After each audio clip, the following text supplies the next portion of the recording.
Assalamualaikum warahmatullahi wabarakatuh.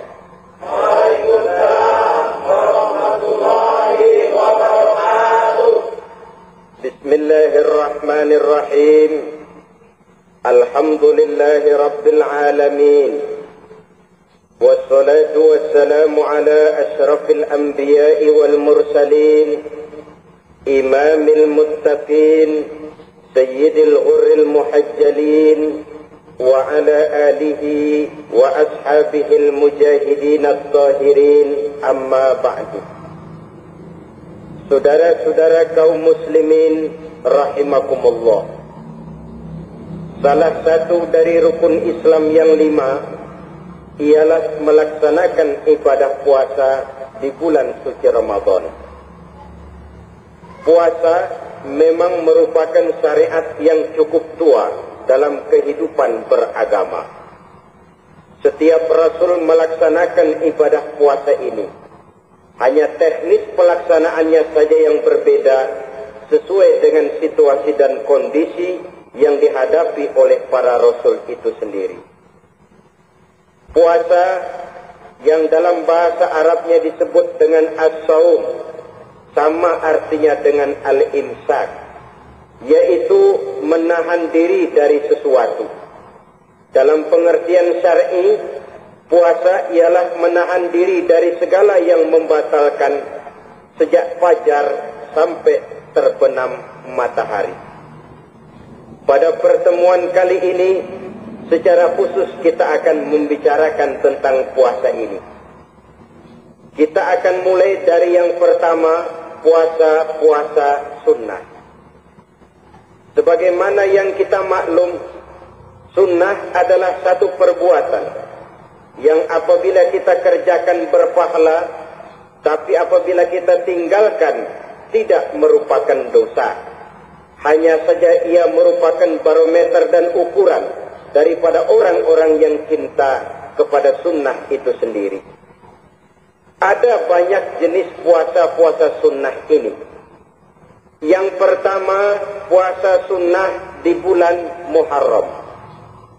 Rasulullah sallallahu alaihi wasallam bersabda, "Afdhalus siyami ba'da Ramadan syahrullahil Muharram.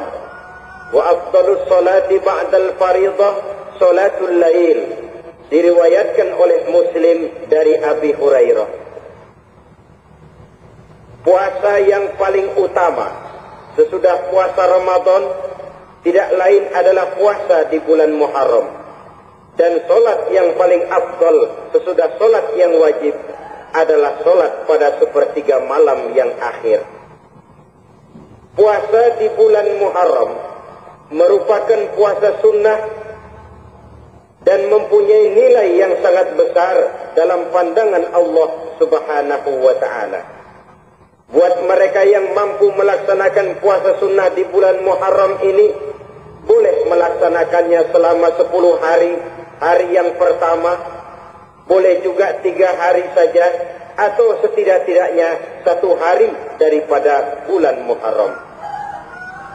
Yang kedua, puasa 10 hari daripada bulan Zulhijjah. Karena bulan Zulhijjah ini memang termasuk bulan yang dimuliakan oleh Allah Subhanahu wa ta'ala.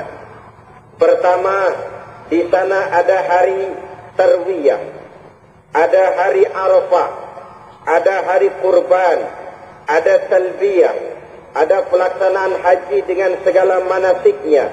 Maka puasa sunnah di bulan Zulhijjah merupakan amalan yang sangat utama dan besar pahalanya dalam pandangan Allah Azza wa Jalla. Sebagian ulama menjelaskan, man shoma hazihil ayyam akramahullahu bi asri asya'in. Siapa orang yang melaksanakan ibadah puasa sunnah pada hari-hari 10 di bulan Zulhijjah ini, Allah Subhanahu wa ta'ala akan memuliakannya dengan 10 macam perkara. Saudara, ini keuntungannya. Yang pertama, orang yang puasa di hari-hari 10 bulan Zulhijjah diberikan al-barakah fi umrihi, diberikan keberkahan pada umurnya. Setiap kita ingin memperoleh umur yang berkah. Umur yang berkah itu yang bagaimana? Apa yang jumlahnya panjang? Mungkin. Tetapi yang jelas, umur yang berkah ini adalah umur yang bisa dipertanggungjawabkan di hadapan Allah Subhanahu wa Ta'ala. Artinya, umur yang diisi penuh dengan kebajikan, umur yang diisi dengan segala macam kegiatan ibadah, dan umur yang dengan demikian sungguh pun kita sudah mati, jasad terkubur dalam tanah, nama kita akan tetap hidup, dikenal orang oleh karena kebajikan yang kita kerjakan. Saya kira akan lebih merupakan azab ketimbang nikmat kalau orang diberikan umur panjang tapi hanya untuk menumpuk-numpuk dosa saja. Kan lebih baik mana? Umur pendek banyak pahala, umur panjang banyak dosa. Lebih baik mana? Saya yakin yang paling baik tentu umur panjang banyak pahala. Paling sial umur pendek dosa melulu. Sudah diberikan umur pendek, tidak seberapa, dosa berlipat ganda. Itu kalau orang kampung bilang tekor namanya. Rugi. Umur pendek hanya untuk menumpuk-numpuk dosa. Boleh jadi kalau umat-umat zaman dulu, saudara, mereka diberikan umur panjang. Nabi Adam, kita tahu Nabi Adam itu 2000 tahun umurnya. Nabi Nuh 950 tahun. Umatnya ya rata-rata segitu itu. Nah, kalau mereka misalnya punya umur 800 tahun, lalu 200 tahun mereka melakukan dosa, kan masih punya restan 600 tahun untuk taubat. Karena umurnya diberikan jatah panjang. Kita ini oleh Allah Subhanahu wa Ta'ala, umat Nabi Muhammad ini umurnya pendek-pendek. Kalau nyontoh Nabi 63 tahun saja. Kalau diberikan 70 tahun umur kita sekarang, itu sudah dapat jatah lebih 7 tahun. Alhamdulillah bahwa Allah memberikan saat-saat, waktu-waktu, tempat-tempat yang punya nilai istimewa, sehingga umur yang pendek ini bisa bernilai panjang, nilai ibadahnya bisa bernilai pahala seperti umat yang berumur panjang dahulu itu. Karena itu manfaatkan umur dengan baik, dan salah satu keberkahan daripada umur akan datang dengan melaksanakan ibadah puasa sunnah. Ini yang pertama. Yang kedua, az-ziyadatu fi malihi, diberikan tambahan hartanya. Menjadi orang kaya. Kaya apa? Kaya hati setidak-tidaknya. Karena dengan tekun dan rajin melaksanakan ibadah puasa, yang segera tertanam dalam jiwa seseorang, merasakan cukup di dalam kehidupan. Itulah dia orang yang paling kaya, orang yang hidupnya paling cukup. Kalau orang sudah merasa cukup dalam hidupnya, maka itulah dia orang yang kaya. Saudara-saudara kaum muslimin rahimakumullah, puasa sunnah memberikan tambahan harta, usahanya berkembang, dengan demikian membawa keberkahan, hartanya makin bertambah, akan menunjang ibadahnya kepada Allah, lebih memantapkan dan membawa ketenangan dalam hidupnya. Itu termasuk berkahnya melaksanakan puasa sunnah. Yang ketiga, al-hifzu fi iyalihi, diberikan penjagaan, perlindungan terhadap keluarganya. Anaknya sehat, sanak famili dan handai tolannya terjaga dan terpelihara dari segala malapetaka, dari segala mara bahaya, kesehatannya terjamin dan terpelihara. Itu sudah merupakan modal yang sangat besar di dalam kita mengarungi kehidupan. Sebab rasanya sulit untuk bahagia. Duit kita banyak sekali. Usaha kita selalu mendatangkan untung yang berlipat ganda. Tapi sebentar-sebentar anak kita sakit, yang ampot, yang gorengan, yang kena musibah, tidak karu-karuan sakit, berobat sampai jutaan rupiah. Itu kan sudah tidak membawa kebahagiaan. Uang masuk yang begitu banyak jumlahnya, habis akhirnya untuk berobat saja. Sebenarnya hitung-hitung ya seri-seri juga. Usaha berhasil, duit banyak, habis untuk berobat. Nah, sama juga saudara-saudara. Jadi dengan demikian, biar duit kita banyak, asal keluarga pada sehat saja, udah enak bener itu. Duit banyak, ekonomi cukup, keluarga sehat, nikmat rasanya menjalani kehidupan ini. Yang kiamat sudah duit kagak barang seperak, keluarga ampuk semua. Kiamat sudah. Saudara hadirin yang saya hormati, jadi yang ketiga, Allah memberikan pemeliharaan terhadap keluarganya. Satu kali orang dipelihara Allah, tidak satu kekuatan pun yang bisa mencelakakan. Satu kali orang disengsarakan Allah, tidak satu tenaga pun yang mampu menyelamatkannya. Itulah sebabnya perlindungan Allah, pemeliharaan Allah terhadap diri dan keluarga sangat kita perlukan di dalam kehidupan ini.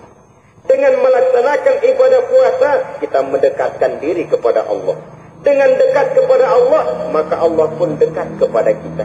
Sehingga dalam hadis qudsi dikatakan, ta'arraf ilallahi firraqa ya'rifka fisiddah.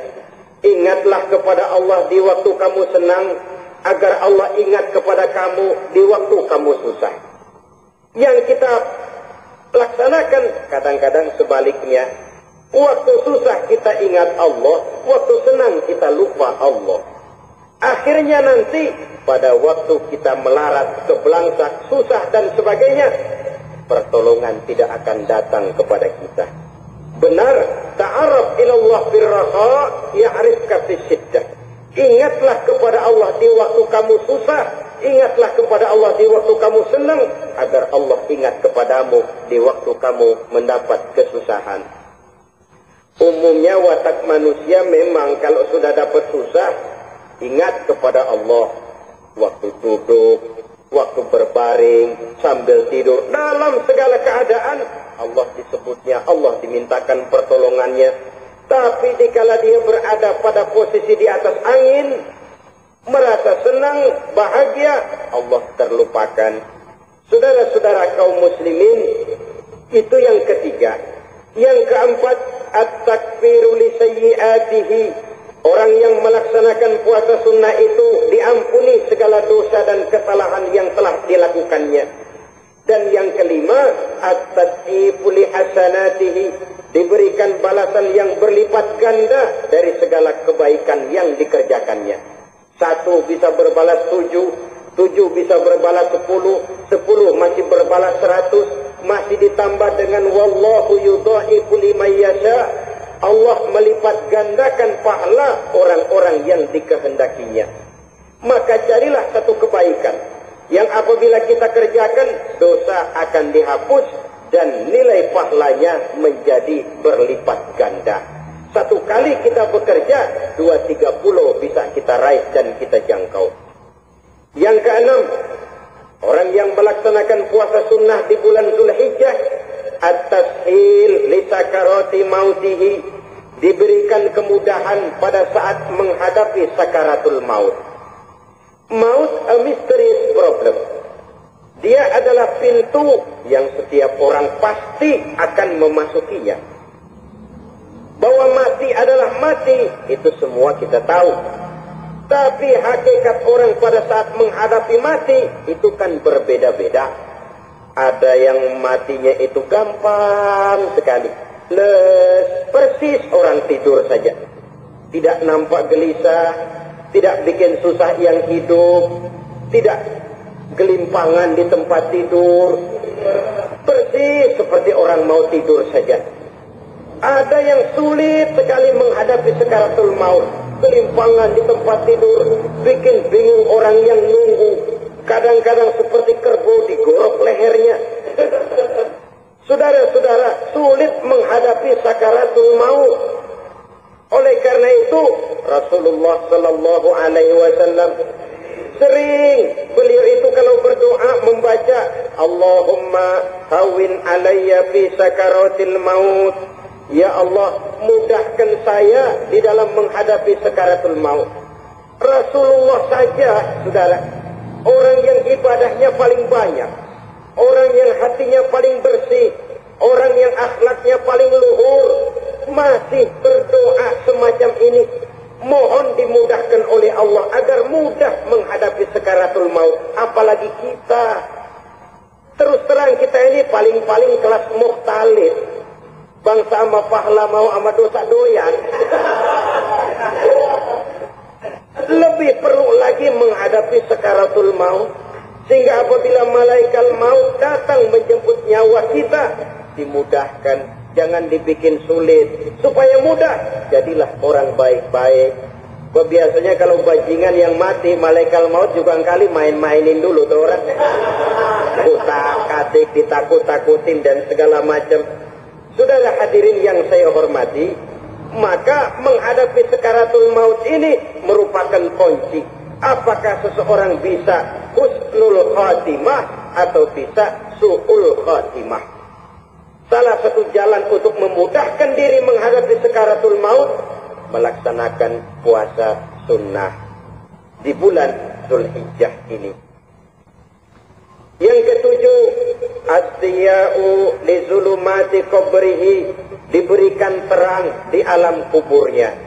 Kubur, saudara tahu, saudara tentu sering lihat orang dimasukkan ke liang lahat, ditutup dengan papan, dinding ari kata kita di kampung, lalu diuruk lagi dengan tanah. Dalamnya liang lahat, gelapnya liang lahat, gelapnya diuruk dengan tanah.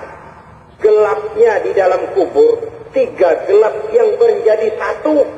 Bapak moyangnya gelap.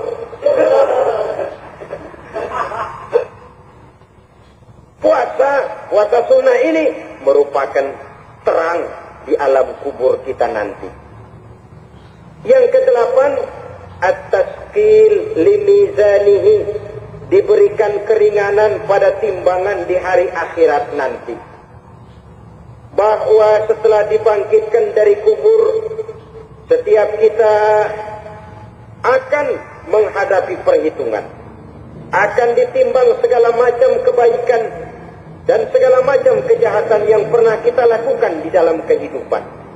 Orang yang melaksanakan ibadah puasa sunnah, at-tasqinu limizanihi, diberikan keringanan timbangan hari akhiratnya nanti. Yang ke-9, an-najah minal bala, diberikan keselamatan dari segala macam bencana. Dan yang ke-10, as-su'ud ala darajatihi, diberikan ketinggian, naik derajatnya. Derajat di dunia, lebih-lebih lagi derajat di akhirat nanti.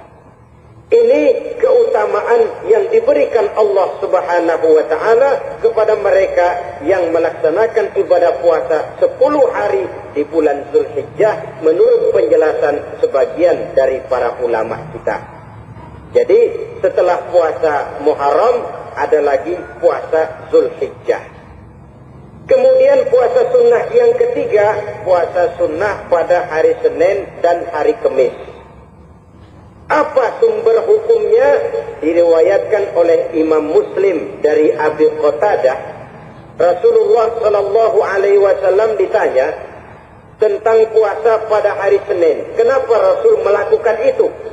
Beliau menjawab, "Zalika yaumu wulidtu fihi wa yaumu bu'istu au unzila alayya fihi."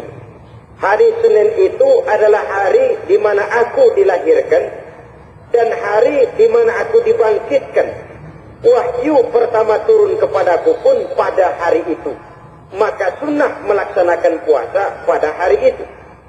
Adapun hari Kamis, ada hadis yang diriwayatkan oleh Imam Turmuzi dari Abi Hurairah, Nabi bersabda, "Tu'radul a'malu yaumul isnaini wal khamisi, wa uhibbu an yu'rada amali wa ana sha'im."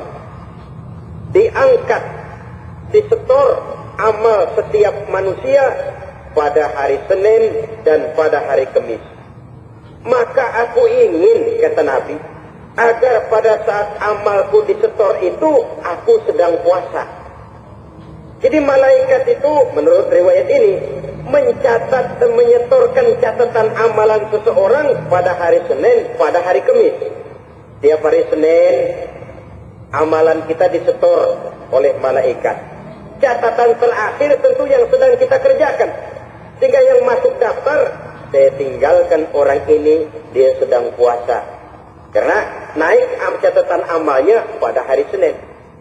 Kamis diangkat lagi, catatan paling akhir, saya tinggalkan orang ini, dia sedang puasa. Itu makna fa uhibbu ayyurada amali wa ana shaim. Aku senang kalau pada saat amalku disetor, catatan paling akhir aku lagi puasa. Satu keistimewaan. Alangkah celaka tiap amalan disetor, kita sedang berbuat jahat. Senin, Kemis, teler, mabuk, judi. Tiap amalan disetor, catatan akhirnya saya tinggalkan si fulan lagi teler. Laporan Senin. Kemis laporan lagi, saya tinggalkan si fulan lagi mirip kartu. Saudara hadirin yang saya muliakan, alangkah jeleknya catatan kita. Oleh karena itu, sunnah puasa pada hari Senin dan hari Kamis. Ini amalan sunnah, saudara-saudara.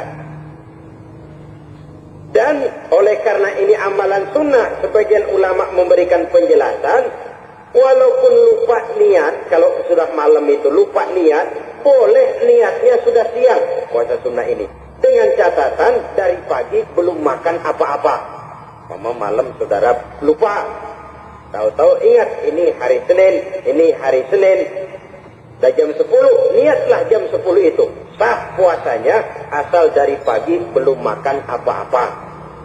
Tapi kalau sudah dapat 2 piring baru niat, jam 10 itu lain, ngojek namanya.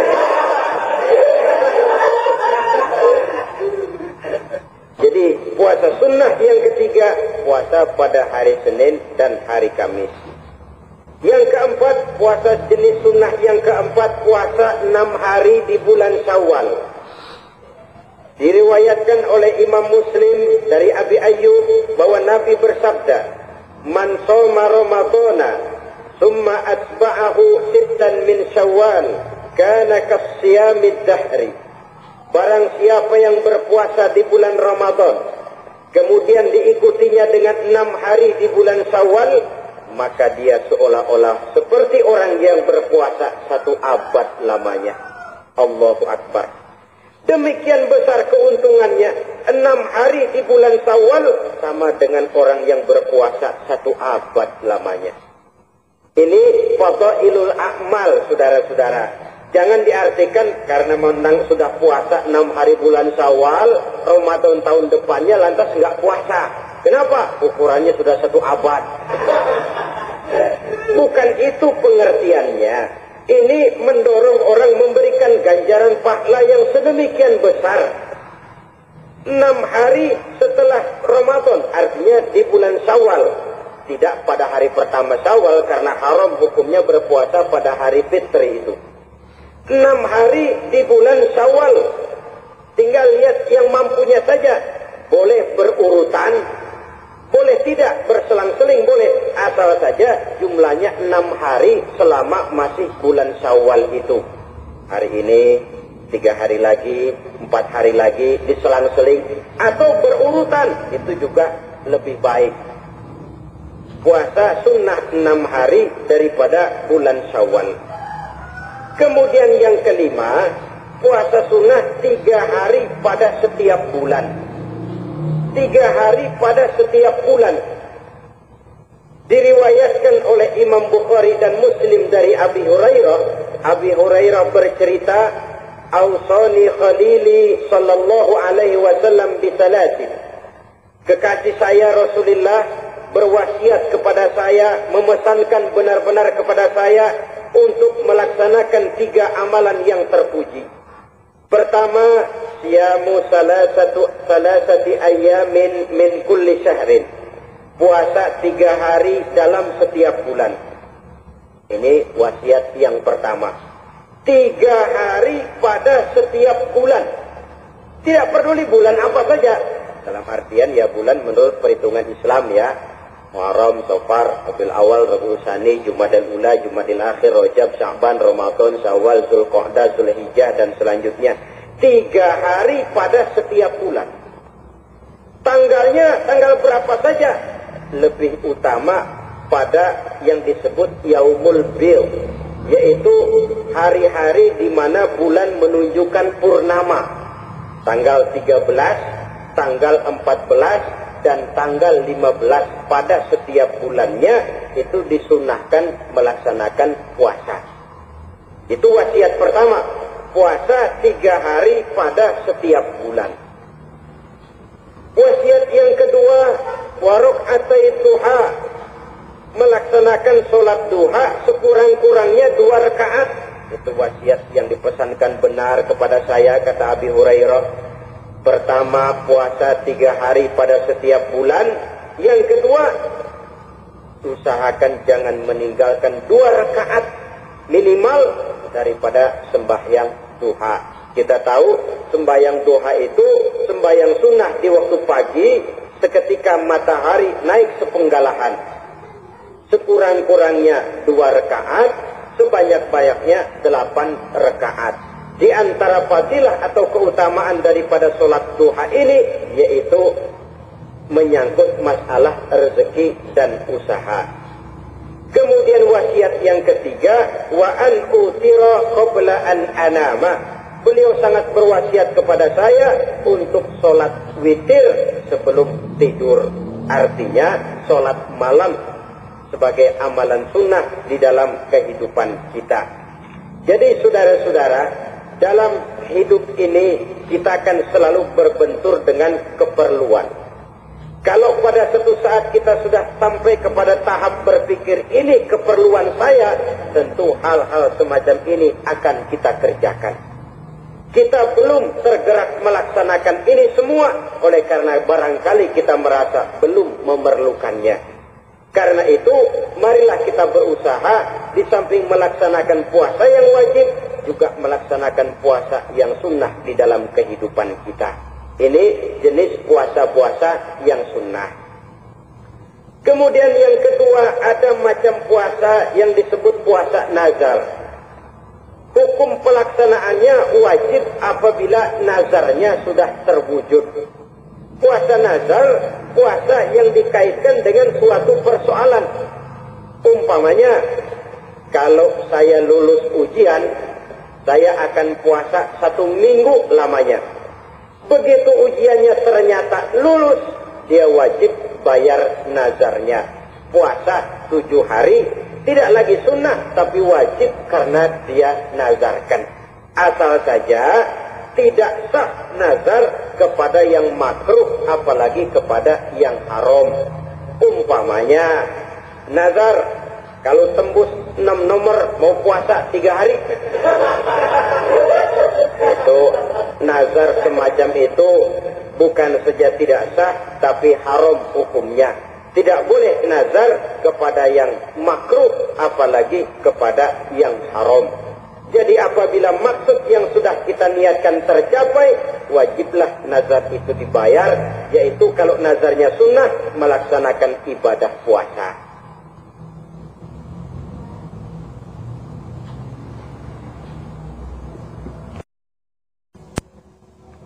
Pada kesempatan ini, saya hanya ingin mengajak bahwa di dalam melaksanakan ibadah puasa Ramadan ini, marilah kita mengadakan evaluasi. Kenapa demikian? Barangkali secara jujur, walaupun agak berat, saya masih harus berkata, masih banyak di antara kita umat Islam yang di dalam melaksanakan suatu ibadah terjebak dalam rutinitas ritual. Apa itu rutinitas ritual? Itu bahasa susah. Berhubung saya tidak ingin bicara yang susah-susah, kita bicara yang mudah-mudah saja. Maksud saya, banyak di antara kita umat Islam yang di dalam melaksanakan suatu ibadah itu hanya dengan prinsip asal sekadar gugur kewajiban saja. Akibatnya, sampai sejauh mana ibadah itu berhasil membentuk kepribadian diri kita, kita jarang mengadakan evaluasi dan penilaian. Sholat yang penting gugur kewajiban. Puasa yang penting sudah gugur kewajiban. Haji yang penting sudah gugur kewajiban. Maka jangan heran kalau itu yang jadi prinsip, ibadah lantas tidak punya dampak dalam membentuk kepribadian diri. Banyak orang yang rajin sholat tapi munkarnya jalan terus. Sampai kadang-kadang kita bingung, yang sembahyang dia, yang nyolong dia. Puasanya kelihatannya tekun, tapi tidak punya kepekaan sosial. Sama yatim piatu bersifat masa bodoh, sama fakir miskin malah gemes. Tidak lantas tumbuh kepekaan sosial, walaupun dia sudah ikut merasakan tidak enaknya lapar dan haus. Ada juga yang sudah haji 4-5 kali mondar-mandir Jakarta Mekah, tapi gaya hidupnya tetap seperti katak di kolong tempurung, picik, sempit pandangan, dangkal hati, tidak terbuka walaupun sudah melihat Islam dalam skala internasional. Yang dia lihat, yang dia saksikan, yang dia pandang, tidak sanggup menggugah dan mengubah jiwanya, tidak bisa mewarnai pandangan hidupnya. Inilah akibatnya kalau ibadah hanya dikerjakan dengan prinsip asal sekadar gugur kewajiban. Hasilnya yaitu tadi, hajinya cuma menang topi putih sama serban. Sholatnya cuma prinsip asal gugur kewajiban. Begitu juga puasanya, begitu juga zakatnya dan ibadah-ibadah lainnya. Bukan tanpa satu maksud. Jikalau Allah Subhanahu wa ta'ala memerintahkan kita melaksanakan ibadah puasa di bulan suci Ramadan, bahkan maksud itu sangat jelas nampak pada penghujung ayat yang memerintahkan kita puasa. Ya ayyuhalladzina amanu kutiba alaikumus siyam kama kutiba alal ladzina min qablikum la'allakum tattaqun. Hai orang-orang yang beriman, diwajibkan atas kamu berpuasa sebagaimana telah diwajibkan juga kepada orang-orang yang sebelum kamu, la'allakum tattaqun, agar kamu dengan puasa itu menjadi manusia yang bertakwa kepada Allah Subhanahu wa ta'ala.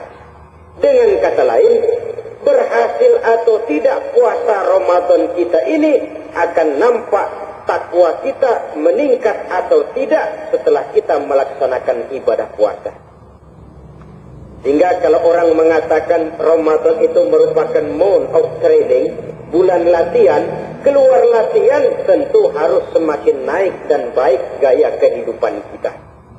Jadi tujuan utama daripada pelaksanaan ibadah puasa adalah untuk membentuk manusia yang bertakwa. Nah, takwa itu, kata Imam Qusairi, hurufnya ada 4. Ta, qaf, wawu, ya. Masing-masing huruf ini merupakan simbol dari pribadi orang yang bertakwa, yang dibina dan dibentuk oleh pelaksanaan puasanya. Mari kita lihat. Huruf ta adalah lambang dari sifat tawadhu, rendah hati. Orang yang bertakwa, orang yang tidak mempunyai sifat sombong. Puasa menanamkan kita kesadaran terhadap kelemahan, terhadap keterbatasan, terhadap segala ketidakmampuan yang kita miliki. Ya Allah, baru sehari nggak kena makan, nggak kena minum, sudah begini lemesnya. Puasa memang, kalau pagi orang masih sehat, masih terdorong oleh sahur, siang masih lumayan, tapi zuhur ke atas biasanya mulai sikap lemah manusiawi, keterbatasan kekuatan biologis itu mulai nampak. Dari sini tanam satu kesadaran, kalau begitu apa yang mau disombongkan di hadapan Allah?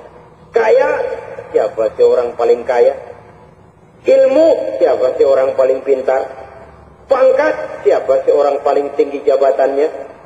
Dari sifat semacam ini lahir introspeksi. Rasa mawas diri, timbul sifat tawadhu'nya, rendah hatinya, tidak melonjak menjadi angkuh dan sombong lantaran sedikit kemampuan dan kekuatan yang dimilikinya.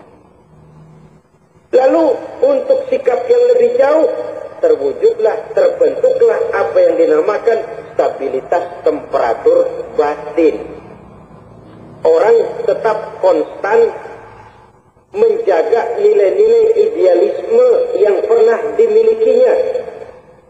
Dia mulai dengan adil, dia berjalan tetap dengan keadilan, dan dia berakhir juga tetap dalam keadilan. Jangan mulainya adil, tengahnya setengah adil, di akhirnya malah zalim sama sekali. Ini tidak punya stabilitas temperatur batin. Kan banyak orang begitu toh. Mulanya benar, belakangan mau benar sendiri. Mulanya sudah rela berkorban buat kepentingan orang banyak, belakangan malah selalu mengorbankan kepentingan orang banyak. Waktu di bawah rajin baca ayat kursi, dapat kursi lupa ayat.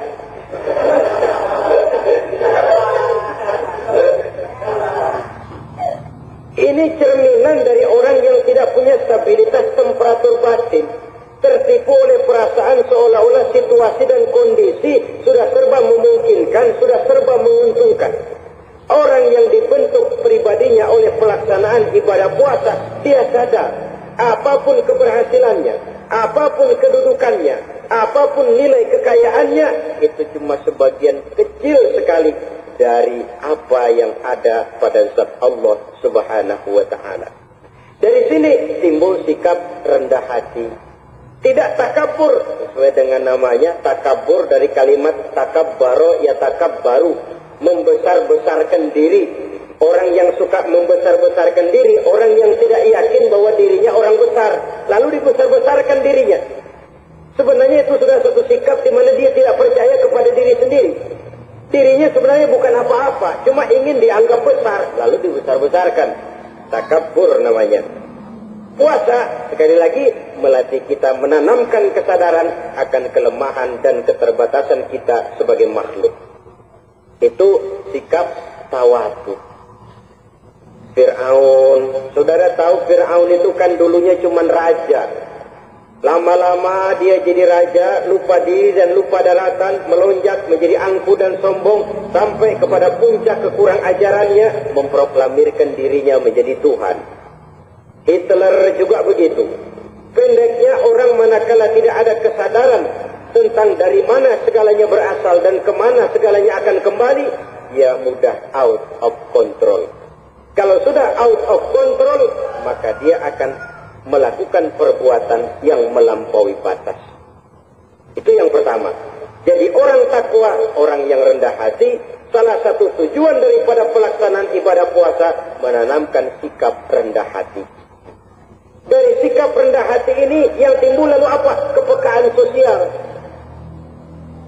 Kalau saya puasa, saya sudah merasakan bagaimana tidak enaknya lapar.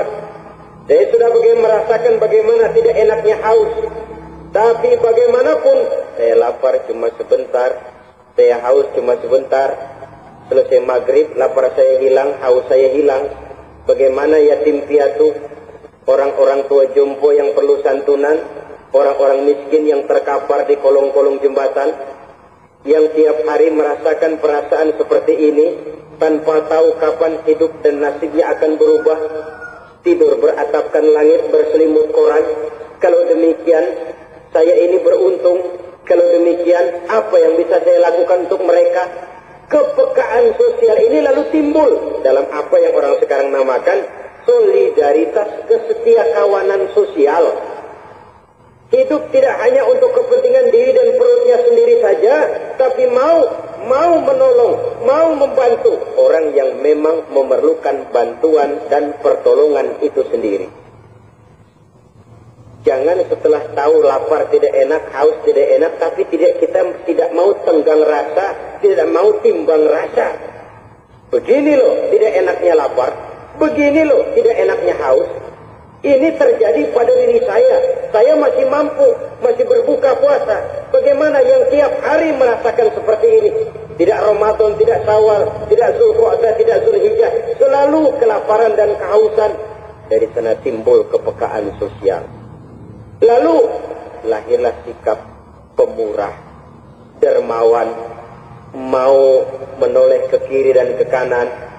Bahkan Al-Quran itu sampai mengancam betul. Ara'aita allazi yukadzibu bid-din fadzalika allazi yad'ul yatim wa la yahuddu ala ta'amil miskin. Tahukah kamu siapa orang yang mendustakan agama? Beragama tapi mendustakan agama. Islam katanya tapi mendustakan Islam. Salat dia tapi mendustakan salat. Puasa dia tapi mendustakan puasa. Siapa mereka itu? Fadzalika allazi yad'ul yatim. Merekalah orang-orang yang meninggalkan anak-anak yatim. Wala yahuddu ala ta'amil miskin, dan tidak pernah memberi pertolongan, tidak memerintahkan memberi makan kepada fakir miskin, walaupun dia berada pada posisi dan kondisi yang memang dia mampu. Nah, kalau dia tidak mampu itu lain soal.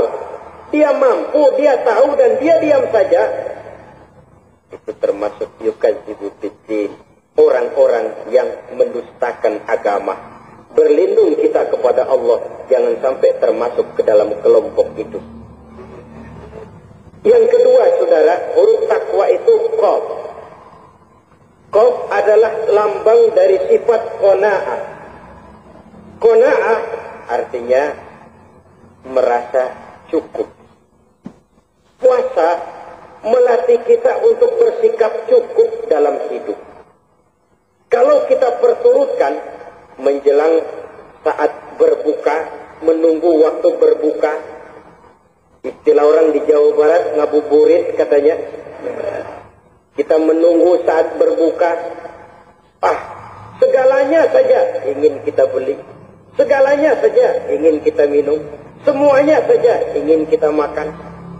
Sebab nafsu sudah begitu berupa, perut sudah sedemikian lapar, kerongkongan sudah sedemikian haus, rasanya semuanya saja ingin kita telan. Tapi tahukah kita bahwa setelah maghrib berbunyi, berapa banyak yang kita makan, berapa banyak yang kita minum? Sesuaikah dengan keinginan kita tadi siang? Tadi siang semuanya ingin kita makan, tadi siang semuanya ingin kita minum. Setelah berbuka, berapa banyak yang kita makan, berapa banyak yang kita minum? Itulah kehidupan. Segalanya ingin kita kuasai, segalanya ingin kita punyai, tapi berapa sih yang benar-benar kita perlukan? Maka orang kaya hakikatnya adalah orang yang hidupnya cukup. Orang miskin hakikatnya adalah orang yang selalu merasa kurang.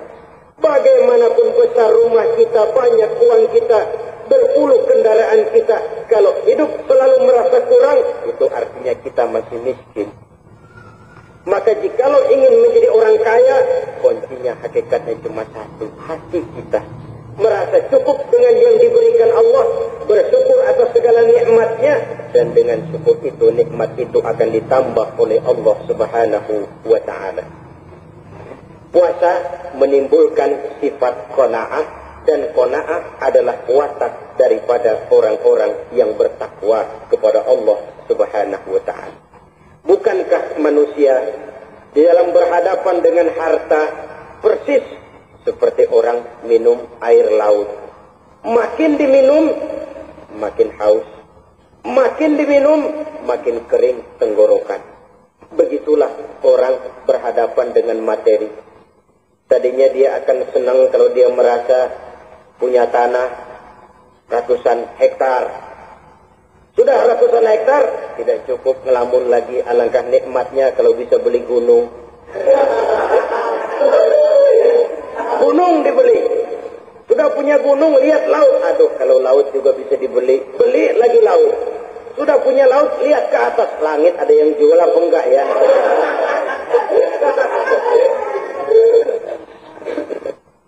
Seperti orang berhadapan dengan air laut yang makin diminum, makin membuat kita haus dan makin kering tenggorokan ini. Maka itu harus dihentikan. Sikap untuk menghentikan itu tidak lain adalah dengan sifat qanaah itu tadi. merasa cukup dengan apa yang diberikan Allah, mensyukuri nikmatnya. Itu yang kedua. Yang ketiga, pada kalimat takwa ada huruf wawu. Wawu adalah simbol dari sifat wara dengan ain. Wara, orang yang terpelihara dirinya baik dari yang syubhat, lebih-lebih dari yang haram. Syubhat, saudara tahu, barang yang remeng-remeng. Tapi sungguh pun remeng-remeng, kira-kira persentasenya 70-30. 70% haram, 30% kemungkinan halalnya. Maka yang syubhat lebih baik dijauhi daripada diambil. Orang yang punya kepribadian wara, dirinya terpelihara, jangankan dari yang haram, dari yang syubhat saja, dia sanggup menjaga dan memelihara dirinya. Oleh karena itu saya heran, kalau orang di bulan Ramadan dia sanggup menjaga diri di waktu siang dari jenis makanan yang halal, dari jenis minuman yang haram. Ada tahu nganggur di meja siang, enggak dia makan.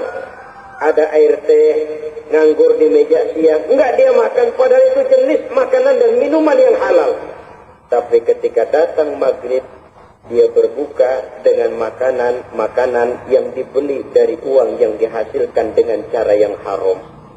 Bukankah itu sesuatu yang terbalik? Bukankah dengan demikian sudah tidak lagi menimbulkan sikap yang bisa memelihara dan menjaga kepribadian diri?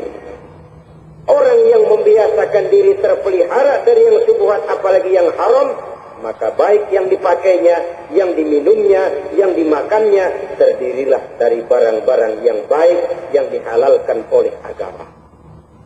Wara. Kemudian yang keempat, pada huruf kalimat takwa ada huruf yakin. Huruf ya, simbol dari sifat yakin. Orang yang puasa dibentuk kepribadiannya mempunyai satu keyakinan yang tangguh. Dan keyakinan adalah ciri daripada orang yang takwa. Kita lihat, yang dipanggil melaksanakan ibadah puasa ini kan iman. Karena memang sulit untuk melaksanakan puasa kalau tidak iman yang jadi dasar. Setidaknya seperti sudah pernah saya sampaikan, ibadah puasa ini memang sulit terkena penyakit show. Kalau kita sholat barangkali terangsang karena kelihatan orang lain. Kalau kita pergi haji mungkin jadi sugesti karena orang banyak tahu. Kalau kita bayar zakat mungkin kita jadi terangsang karena banyak orang lihat. Tapi kalau sudah puasa itu kan yang tahu cuma kita dan Allah saja. Ya, kita sholat, orang lain lihat. Kita jadi rada semangat. Kita pergi haji, orang lain banyak ngantar. Kita semangat. Kita bayar zakat, orang lain banyak saksikan. Kita bersemangat. Tapi kita puasa. Siapa yang mau nyaksiin kita puasa? Siapa yang mau memuji kita puasa? Siapa yang mau menyanjung kita puasa? Itu cuma urusan kita dan Allah saja. Oleh karenanya, dasar daripada pelaksanaan ibadah yang satu ini tidak lain keyakinan. Karena keyakinan yang jadi dasar, biar lapar melilit perut, biar haus mencekik tenggorokan, segalanya jadi terasa indah dan nikmat. Untuk satu keyakinan, penderitaan akan merupakan kenikmatan. Tidak ada kerja yang lebih indah selain kerja yang didasarkan kepada satu keyakinan bahwa yang kita kerjakan itu adalah sesuatu yang benar. Dalam hal ini, sesuatu yang diperintahkan oleh Allah Subhanahu wa Ta'ala kepada kita. Saudara-saudara kaum muslimin rahimakumullah, demikianlah titik evaluasi kita. Jangan berpuasa hanya dengan prinsip asal sekadar menggugurkan kewajiban saja, yang akan berakibat Ramadan tahun ini berakhir begitu, Ramadan tahun depan berakhir begitu, dan dari tahun ke tahun kita hanya terjebak menjalani rutinitas ritualnya saja. Bahkan kadang-kadang yang nyata betul, Nabi menganjurkan tingkatkan ibadah pada 10 hari yang akhir di bulan Ramadan. Tanggal 20 sampai akhir Ramadan. Yang kita praktekkan malah kegiatan ibadah kita justru menurun pada 20 Ramadan yang akhir. Coba lihat 20 Ramadan ke atas. Itu pasukan tarawih paling kelas 60-70 tahun ke atas. mana yang lain sudah berpikir menghadapi lebaran, berpikir pulang mudik, berpikir macam-macam. Akibatnya konsentrasi ibadah lalu buyar. Dianjurkan Rasul, tingkatkan ibadah pada 10 hari yang terakhir. Kita malah makin ke akhir, makin lancip.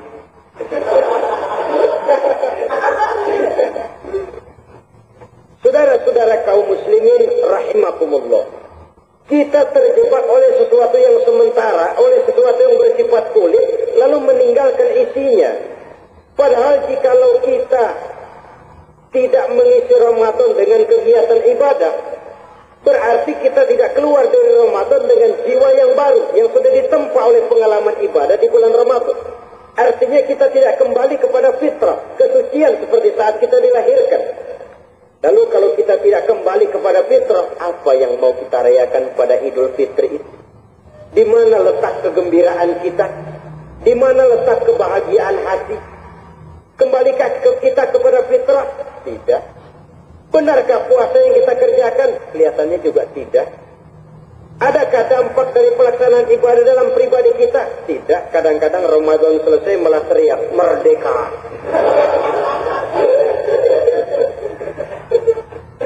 Kalau tadinya Ramadan dia merasa terhalang, mau keluar siang, mau makan siang, bulan puasa, mau minum siang, bulan puasa, mau gandengan, bulan puasa. Ramadan selesai, kibarin bendera teriak merdeka. Lalu kembali merajalela. Saudara-saudara, dampaknya tidak akan kelihatan. Padahal puasa yang baik, la'allakum tattaqun, membentuk manusia yang bertakwa kepada Allah Azza wa Jalla. Nah, sekarang apa kemudahan dan keistimewaan yang akan diberikan Allah kepada mereka yang sampai kepada tingkat takwa ini? Al-Quran menjelaskan, pertama, wa may yattaqillaha yaj'al lahu makhraja. Barang siapa yang bertakwa kepada Allah Subhanahu wa taala, maka dia akan diberikan makhraja. Makhraja itu jalan keluar dari segala macam kesulitan. Jalan keluarnya ada saja. Menurut ukuran kemampuan dia tidak mungkin, mustahil, tidak bisa. Mana mungkin mengalami kesulitan? Sebenarnya bukan tidak pernah mengalami kesulitan. Allah selalu memberikan jalan keluar dari segala kesulitan yang dihadapinya. Nah, kalau Allah yang memberikan jalan keluar, tentu sangat mudah sekali. Orang yang bertakwa diberikan jalan keluar dari segala macam kesulitan. Satu. Yang kedua, wa yarzuqhu min haitsu la yahtasib. Dia akan diberikan rezeki oleh Allah dengan jalan yang tidak disangka-sangka.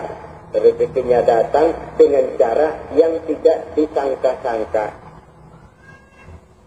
Gajinya mungkin kecil, tapi penghasilannya gede. Kan itu yang penting.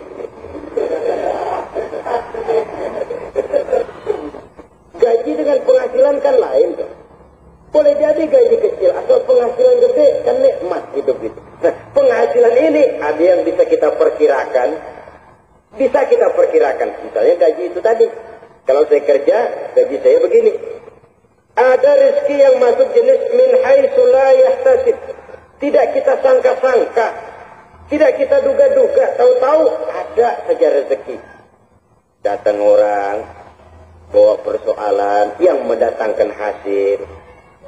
Sebab rezeki, jodoh, maut memang seperti bayangan. Kita ubur-ubur dia lari, kita diam dia diam. Kan gebetin itu. Bayang-bayang itu begitu, kita kejar dia lari. Rezeki juga begitu. Kita diam dia diam. Setengah mati yang namanya rezeki kita cari, kita ubur. Ngobek sampai ratusan bohong kita kerjain.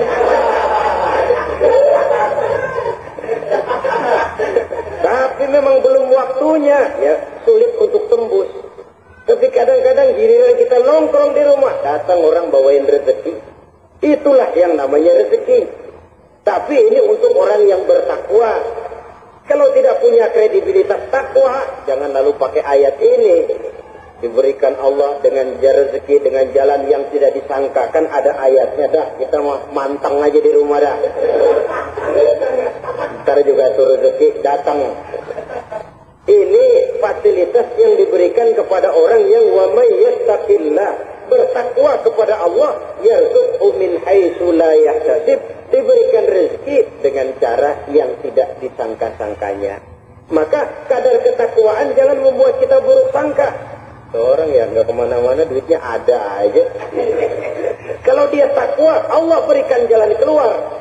Jangan lantas ngelihat kiai orangnya ahli ibadah, ilmunya tinggi, akhlaknya luar biasa, takwanya tinggi, rezekinya lancar. Lalu husnuzon nih kiai nggak kemana-mana duitnya banyak, melihara tuyul kali ini.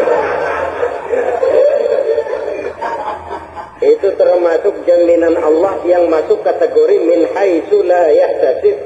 Yang ketiga, yaj'al lahu min amrihi yusra.